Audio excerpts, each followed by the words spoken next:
So, it's 1952, and the US is in the middle of the Korean War. Americans aren't too happy with the war, and especially aren't happy with President Truman.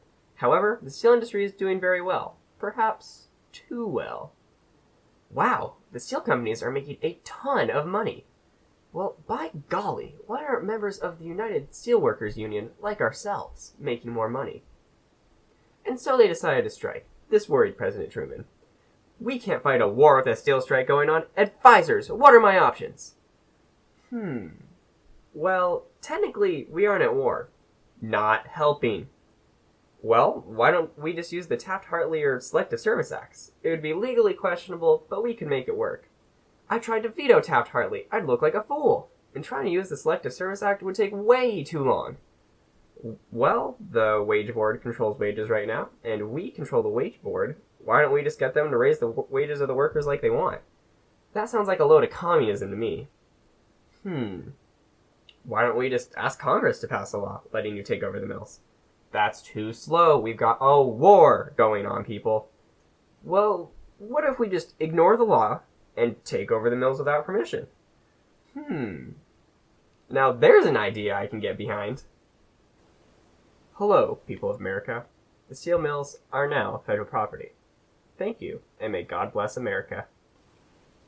And so they took over the mills. Within the hour, Judge Bastian's driveway in Washington, D.C. is flooded with steel company lawyers. What do you guys want? Give back the steel mills.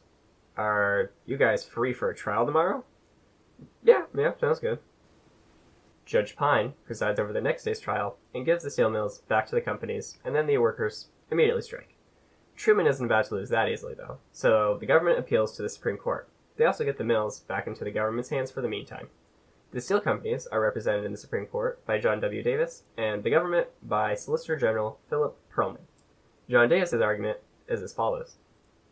There is nothing in the Constitution or the law that says the president is allowed to seize whatever he or she wants. While I may have argued the exact opposite of that when I worked for President Wilson, this is obviously different. And then to finish off, he quotes Thomas Jefferson. In questions of power, let no more be said of confidence in man, but bind him down for mischief by the chains of the Constitution. Yes. The judges liked this argument, and only asked Davis one question. Perlman's argument, on the other hand, went a bit less smoothly. The government has seized things all the time during wars before. Congress has yet to declare the situation in Korea a war, you buffoon. Well, but even so, the president can basically do whatever he wants. Congress would be powerless if that were true, which it certainly isn't, you imbecile.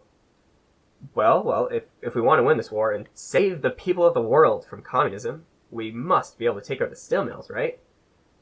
There's tons of surplus steel everywhere, and there's still no official war, you schlepper. And so it was decision time. The court ruled 6-3 against the government.